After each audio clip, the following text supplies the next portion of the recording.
Thanks very much. I'd like to say thank you to the Pig family, excuse me, for inviting me to speak to you. Please know that I am a Nigerian, and so I have a Nigerian accent. If I say anything that you don't understand, just stop me and say, "Can you repeat that again?" And I'm happy to do that. I say that all the time to my students. The thing I want to cover this morning is to talk about the future of premium beef quality. And I believe that most of that is actually located in the DNA. And if we can unravel that code, we will be able to assist farmers in making decisions very early. As stud breeders, when you look at the Angus, Hereford, and Wagyu at Bowen Genetics, what you see is good conformation. You see they're in good nick. You see that they're actually the type of animals that you want in your herd. What you don't see is the genetic makeup. What you don't see is what makes them really tick.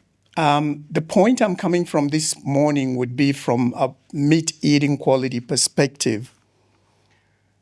So if you were to have a bite, what attracts you to a piece of meat? Is it the aroma, the juiciness, the taste, and a lot of things that have to do with tenderness, but most importantly would be the healthy aspects. And I think the consumer demand these days is tilting more towards not just the taste, but also how nutritious is the meat, how healthy is the meat for me. So happy wife, happy steak, good quality meat. There are three key components that, in my opinion, represent the modern beef mandate. The first one is the taste. You really want something that is tasty, not something that tastes like cardboard, not something that's very hard. The other thing, too, is the texture. And you also want to look at the long chain omega 3 fatty acids because those are the determinants of the healthy aspects that come with eating the meat. In terms of taste, the intramuscular fat, being the fat that is deposited within the muscle, or what we call marbling, is one of the key drivers to the taste that comes when you eat any piece of steak. In terms of the texture, it's mostly because of the fat melting point, or the FMP. So the consumer demand is such that you combine marbling and tenderness in such a way that you are actually combining that with the disease preventing benefits of the long chain omega 3s. So balancing that without any compromise in terms of feed efficiency, this, in my opinion, is the highest priority. So you produce something that's sufficient, the product is also well acceptable because you are able to combine all those three major traits. I try to break down what the fats are. You've got good fats and bad fats. Okay, I've tried to make it as simplistic as I can. Usually with the saturated fatty acids, these are the guys we call the bad guys. The reason being that the carbon atoms that are interlinked are so strong, so it's very difficult to break them. What that means is that at room temperature, the fat is actually very hard. I don't know if you can relate to waking up in the morning and taking some cold leftover steak where it's already solidified. It leaves this feeling in your palate that's not all that pleasant at all. A lot of that comes from the saturated fats because the bones are too tight that you can't break them. Those are the bad guys. On the other hand, you have the good fats, and those are the ones that are easily broken. I've used the office pin to show that you can actually break those bonds easily because they are double bonds. So unsaturated means that you have multiple double bonds. Saturated, no double bond, and so they are very, very difficult to break. So why are we so fixated on the quality of the fat? Now, I should say that it is not sufficient that you have chunks of fat deposited within the muscle. What is more important is the quality of that fat that people are consuming in terms of the healthy omega-3s that come in. So in the lab, when we extract the intramuscular fat content, this is a typical example of where you have the good guys, where the fat actually remains liquid at room temperature. I should say that photo didn't come from beef, that actually came from sheep. A unique breed of sheep that has very low fat melting point, where for days the fat actually remains liquid at room temperature. But that's what you want, something that is easily broken into. Now, the bad fats lead to a deposition of so many plaques, which they accumulate within the artery. So if you look at the normal heart artery, there's a normal blood flow. But then if there's an accumulation in there, it restricts the blood flow. So your bad fats lead to a lot of cholesterol. The cholesterols are going to stop and impede the flow. And then when that happens, you find that there's a decrease in oxygen.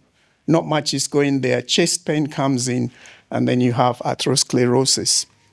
To put it in another way, so the bad fats lead to what we call the LDLs, or the low-density lipoproteins. Now, these actually deposit themselves and accumulate, and then you find that the artery is shrinking.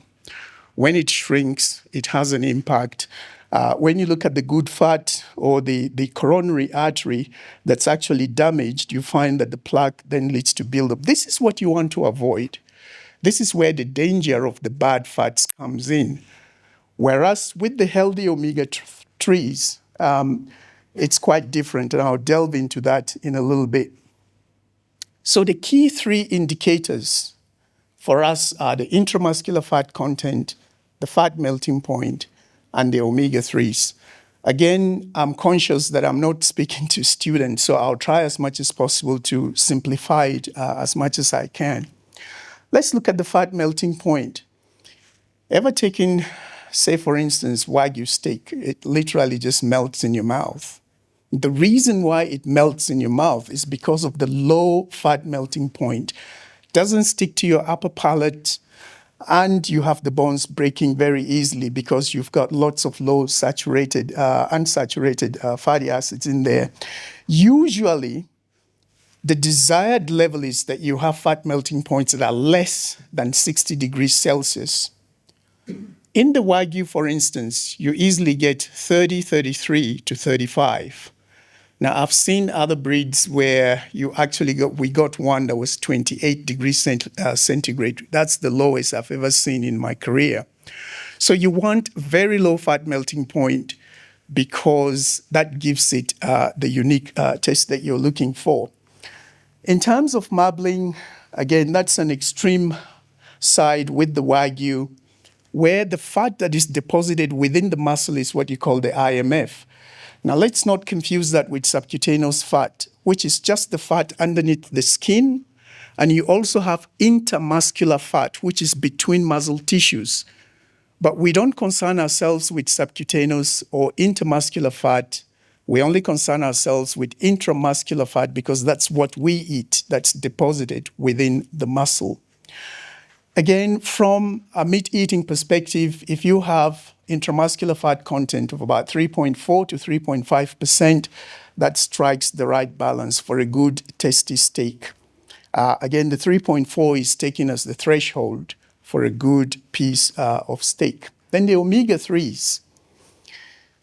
The omega-3s are more related to health benefits. And I've tried to summarize that in the human body, where there are 18 different functions. I'm not going to go through all the 18 different functions, but the EPA, DHA, the threshold that the Food Society of Australia and New Zealand, or what we call FASANs, are set as source level, is that those must add up to about 30 milligrams per 100 grams.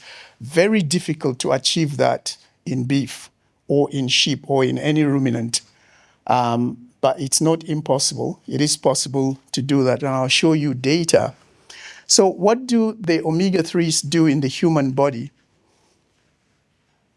They serve a lot of healthy functions, ranging from heart health right through to brain development, hormonal support, It's essential for if you look at the skin, the breast, the lungs, blood pressure, there's so many functions in there. On the right, don't worry yourself about the chemical structure. I just try to represent the number of double bonds that are in there. But I need to mention that your alpha linoleic acid, or ALA, actually comes a lot from pasture. So if you keep your animals on pasture, you get a lot of ALA. But ALA is not the potent determinant of the health benefits. It's just a biological precursor that then goes on to the synthesis of the longer chain omega-3 fatty acids. And that's why we put in there that these are longer than 20 carbon atoms. And these are your EPA, DPA, and DHA. I think that's all I need you to remember. EPA, DHA, and DPA, those are the three key long chain omega-3s that are linked to health benefits. So how do we define the premium standard? Taste, like I said, is the primary driver of palatability, and that's where your IMF comes in. With your texture, primary driver there is the fat melting point, and this is the index of the hardness or softness of the fat.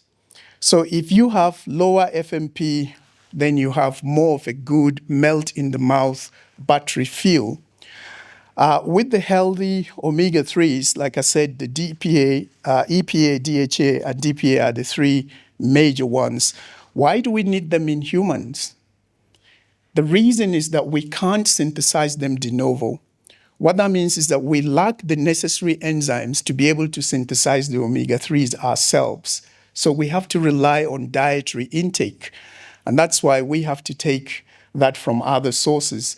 If you compare it to other species like fish, or if you compare it to other microalgal things, like spirulina and so on, they have heaps of the omega-3s because they can synthesize them, but we can't. So we rely on the diet to be able to get what we need. So the pathway from pasture to plate is that we are lucky that in Australia we're able to grow pasture cheaply and in abundance when the rain permits us to do that. And if the rains don't, we use irrigation to be able to produce that. And that contains lots of ALA. But like I said, it's not the potent component of omega-3. It's just the precursor for the longer chain fatty acids. But then we can use the animals as bioreactors because they can then convert that using the hormonal influence that they have into the desirable long chain fatty acids. And then the output then comes in the muscle, and we're producing a quality product that's also very nutritious as well. Now, this is simplifying the whole thing. It's not as simple because there are two key bottlenecks with that. One is the dietary failure. The fact that you feed omega-3 to your cows through the pasture doesn't necessarily mean that it is incorporated the way you fed them because of rumen biohydrogenation. Now, simply put, rumen biohydrogenation is more what the bugs in the stomach of the cows do. What they do is that they pick on the base components of the ALA, use it for themselves, and then what goes to the cow as residue is actually more saturated than what you fed it. So it's a problem that you end up with generic saturated fatty acids. Now, there's also the second component of testing failure. If you look at when you need to get your animals tested and have the full data of the carcass, it takes a long time. One of my colleagues in Murdoch University, Graham Gardner, they did some work that showed that in Australia, the annual cost of measurement inaccuracies in the Australian beef industry is actually $130 million, which is a lot. And part of that inaccuracy comes in because the testing is not very accurate. So our approach is that we identify that there are major issues. Now, this is where the work with Bowen Genetics started. That meat quality, you can only get the data after slaughter. By then, it's too late to make decisions. So the response is either you rely on estimated breeding values, breed plans, pedigree correlations, and what we call BLUP, or best linear unbiased predictions. They're all very good. They have their place. They give you something to work with. But the fact is that they are not quite accurate because they're averages. A lot of it is based on averages of the herd. So what we thought was to look at a genetics nutrition strategy where we can use minimally invasive biopsy, doesn't kill the animal, doesn't last more than 5 minutes, the animal walks away, and you've got a sample. And that sample then gets tested in the laboratory, so we know exactly what we're dealing with. We know the animal, we've taken the data from that animal is not dead, is still alive. You can do that early, so that way you are able to get the information much earlier than you would have if the animal had gone right to when it's slaughtered. So the accurate lab analysis gives you real-time data to work with. And we then use next-generation sequencing, SNP markers. SNP, the only way I try to explain it is it's just a change in one base pair. A typical example I like using is the word eat, spelled E-A-T. If I try to bring the T before the E before the A, it becomes T. And T is completely different to what 8 is. So depending on the change, it could mean different things. If there's a change in one base pair in the DNA that has a strong impact on an economic trait, then we could use that as a marker. And that's where the SNP markers sort of come in. So traditional breeding, you wait for 2 months or more, you collect the carcass data, but then the decisions you are making are retroactive. You're walking backwards when the animal would have gone.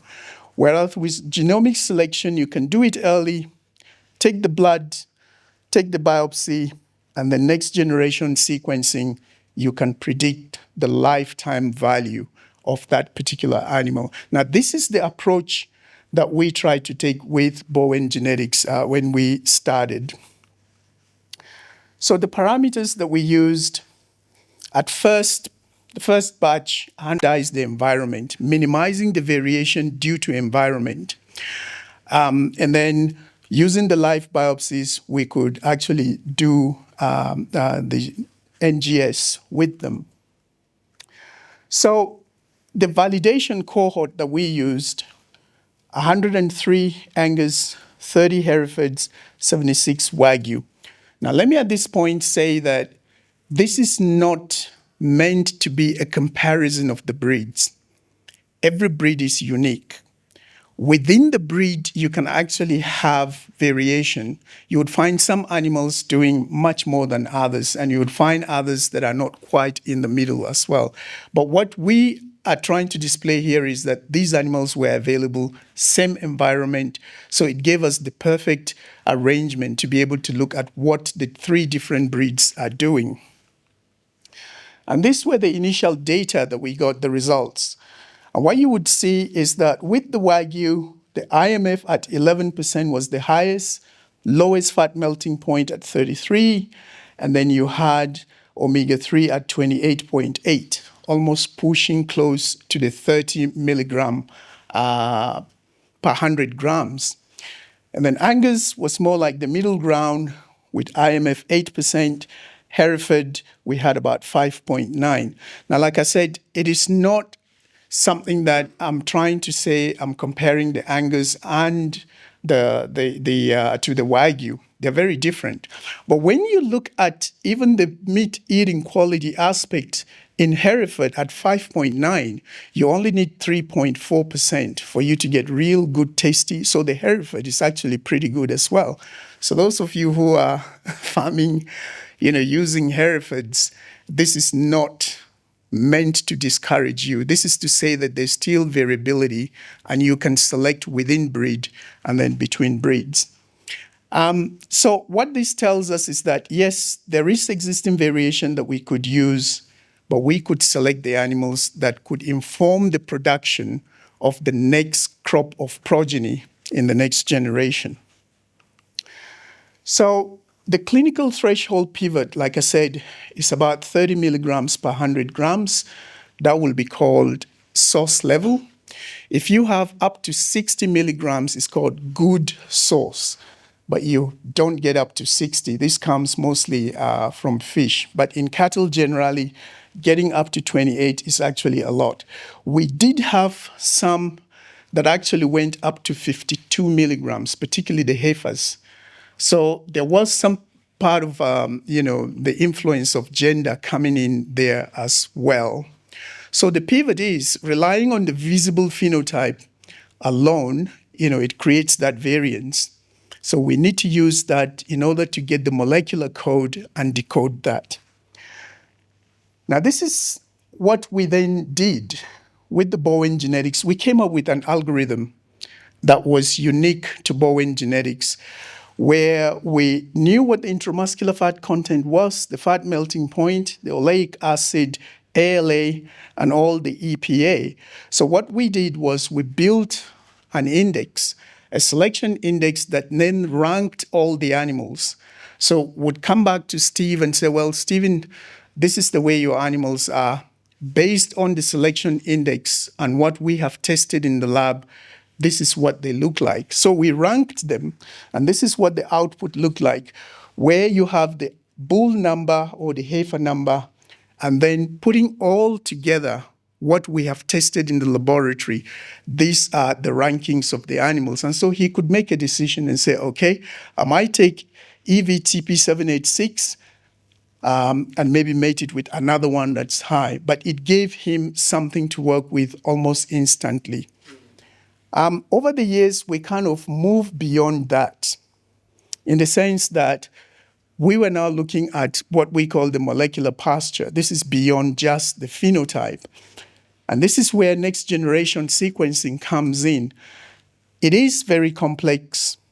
It is like looking for, how do you put it? Looking for a needle in a haystack because there's so many genes.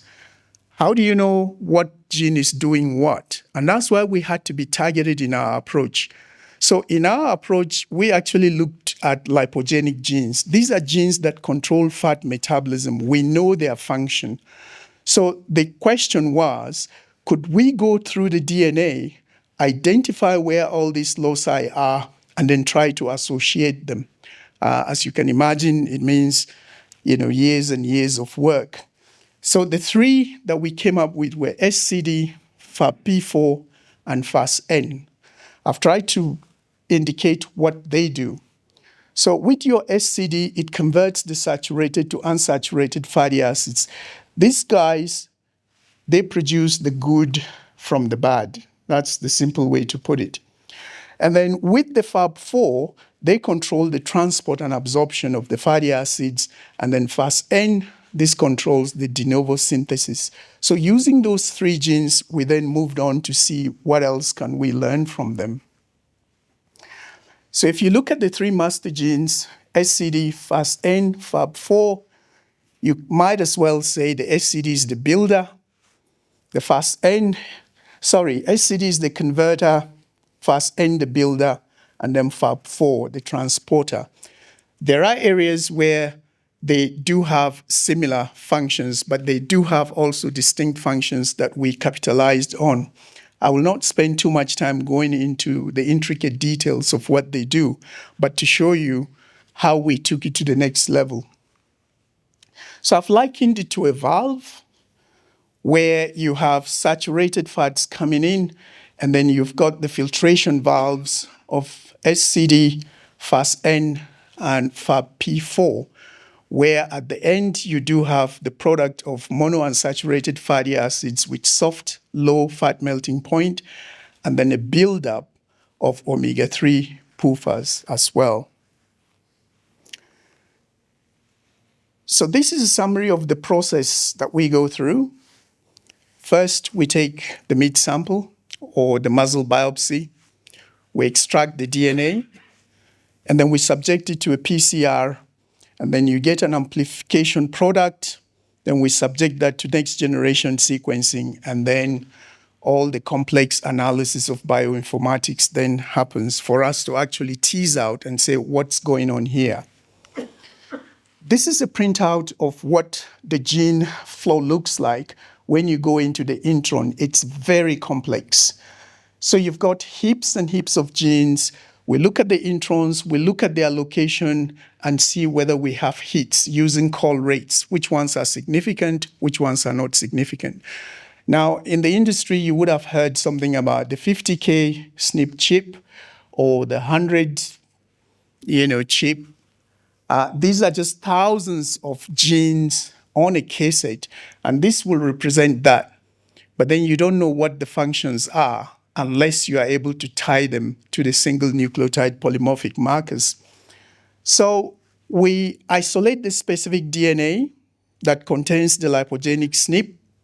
The second step is that it then binds and leads to fluorescence where we put the markers. So your FAM and the VIC dye there are markers that follow wherever that SNP is.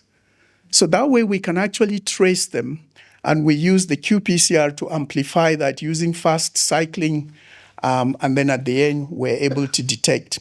It looks like a very straightforward 4-step procedure, but I can tell you this can take you easily half a year just trying to work out what is going on.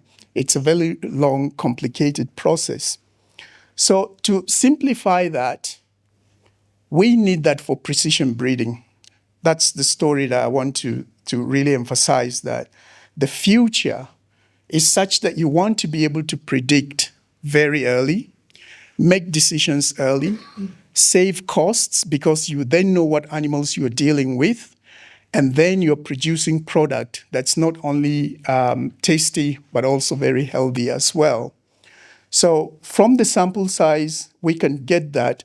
Now, the DNA can be collected from the blood. You can actually get it from the hair. And we're trying to also try and see if we can collect that from saliva as well.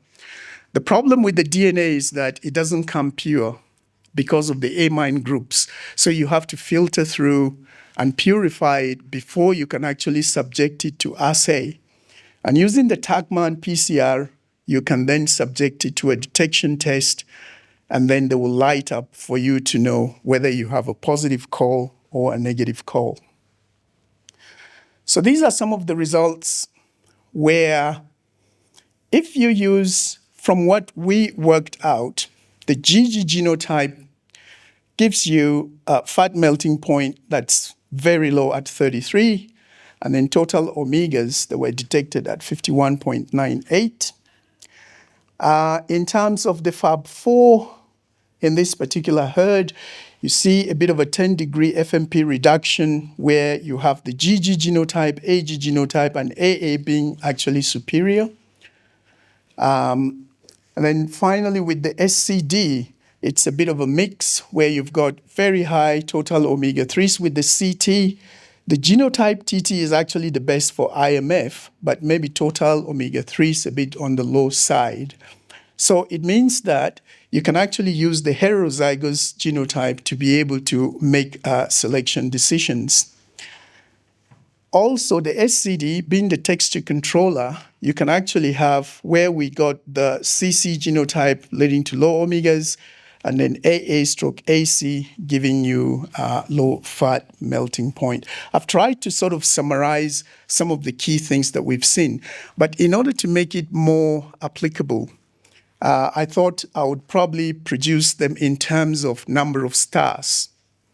So if you have from the fast end using the A to G substitution, you would see that the GG has 5 stars, AG 4 stars, AA 3 stars. That's the way you rank them in terms of the productivity if you use that particular marker. If you use Fab4, the AA is 5-star, GG 4 stars, AG 3 stars, and so on. Then on the right-hand side, this determines the final impact that you have on fat melting point, oleic acid, and omega-3s. Same thing I've also done here for the SCD, that you can actually track those SNPs and then use the ranking to be able to make decisions. These are the practical things that we have actually done since 2019 to the present, where we've reached that point where numbers of the animals are coming for us to test and then validate. So the novel selection index would be one in which you do the biopsy, you use the 4-SNP diagnostic, where you're screening for the markers, and then you can use the selection index to rank them, whether they're 5 stars or 4 stars or 3 stars, and then you can market a premium product. To sort of conclude and put it all together, from what we've done with Bowen Genetics, what we've seen is that the 3 pillars would be your SCD, FASN, and FAB4. If you use the specific SNP marker, that's a T2C substitution that's associated with trait improvement, you can actually pick those mutations that's linked to healthy fatty acids. For FASN, it's mostly around improving fat melting point, and for FAB4, you're actually trying to improve the texture. Now, there was a question that was asked of Michael about flavor. I thought I should mention at this stage that from what we know, the fatty acid oleic acid, C18-1 omega-9, is actually the key driver of flavor that you get in meat. If you look at the oleic acid component of Wagyu, it's much higher than any other breed that I've looked at. And that's a real key driver because it has it's a monounsaturated fatty acid. So it brings in a lot of flavor more than you would other sorts of fatty acids as well. That can be used as a marker as well in determining the consistency that someone was asking about. Why don't we see consistency, in the breeds? If we could look at the fatty acid profile and see the 18-1 omega-9, we should be able to put a finger on that as well. So precision breeding, for me, I feel, would be the future, where you are precise, you're working with actual data rather than estimates of what the animals could do. So the 3 take key away points that I want to emphasize is that 1, maybe we have to look at genotypes in addition to the phenotypes. Because if you are able to do early next generation sequencing at 10 months of age, then you'll be able to save time. You'll be able to improve on the accuracies, and you'll be able to make those decisions that could save you a lot of costs. Secondly, the 3 master levers are the SCD, FASN, and FAB4 as far as lipid metabolism is concerned. And we believe that they are highly reliable predictors for omega-3 and also for fat melting point. And the third takeaway I want to emphasize is that you can actually implement that marker-assisted selection within your herd in order to make those improvements. And we're trying really hard with Bowen, with funding coming from them, and actually talking to a couple of people in the States and China in producing a customized, portable gene testing qPCR machine. What we've also done is with Marcia's, we've built up a database for the work that we've done with Bowen, with Tadikil Australian White, and with Judd Speckle Park, where a lot of the publications, so if you go to our site, click on Bowen Stud or any of the 3 databases, if you come to the scientific publications, all that we have done, we've tried to subject that to peer review, where the science journals go through that and test the rigor of what we've done, and then if they found it publishable, they publish that. These days, anyone can say anything on their website, so we didn't want to be like that. We wanted to make sure that it went through the rigors of scientific screening. And all these papers are actually freely available. You don't pay for it. You can easily download that from the website. What you cannot download is their SNP data. So if you go to the website and you say, well, I want to look at this FASN data, the request will come to us. but we don't have the power to let you have that data or see that data. It has to go to Stephen. If Stephen gives the approval, it comes to us, and then we'll give you a code, and you are able to open and see what the data looks like. Finally, this is where we're headed, where we're talking with people in the Silicon Valley and their office too, where we're hoping that at the end of it, we'll be able to produce a customized gene testing machine that can be used. Ladies and gentlemen, I want to say thank you for your attention. I want to end the presentation at this point. Thank you. Yes. I'm happy to take questions. Yes. What does diet do to influence omega-3 or fatty acids? So, as I presume all this testing's been done on pasture, if we take that same animal, put it into a 150-day feed program on grain, what influence does that have on how those animals would measure or rank? Would it change at all? That's a very good question. So diet has an impact on what you see in terms of omega-3s, but that impact is more in monogastrics. So if you have animals like pigs or chickens, because they have a simple stomach, so whatever you feed them, they're able to actually absorb that intact without any problem. So you see the changes almost instantly. With cattle and sheep and goats, being ruminants, they have a complex stomach where microbial organisms in there, like I said, they go through a lot of biohydrogenation. So what you feed doesn't necessarily translate into, like if you buy a whole lot of, say, omega-3 long-chain supplements and you fed the cattle, doesn't mean that the 2 milligrams you fed them will be absorbed intact.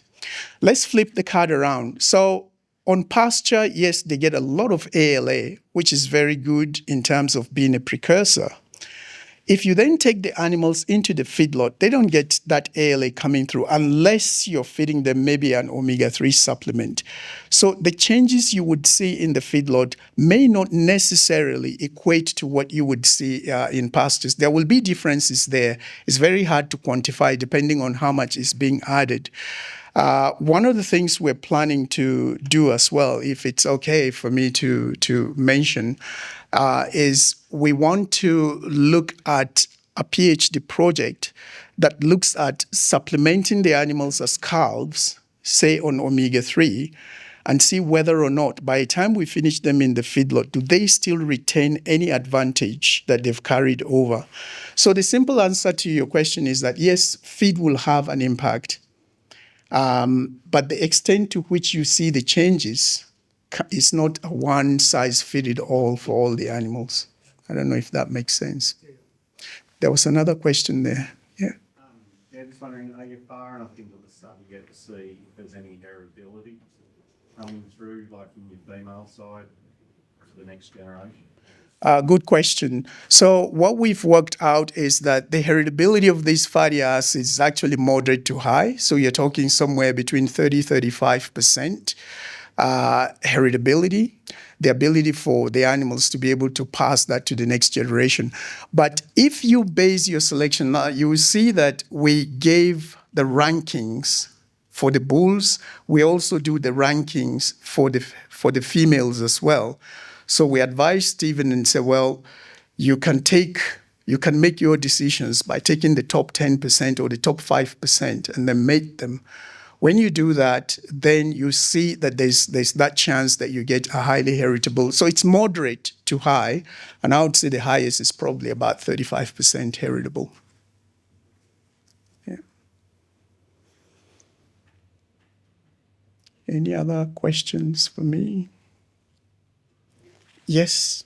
You mentioned that supplementing carbs might have an influence on their omega-3 component later in life. So do you think there's time on feed with the ALA that will influence in terms of, as we talked about in the MLA presentation before, the time on feed influences, we're killing animals earlier.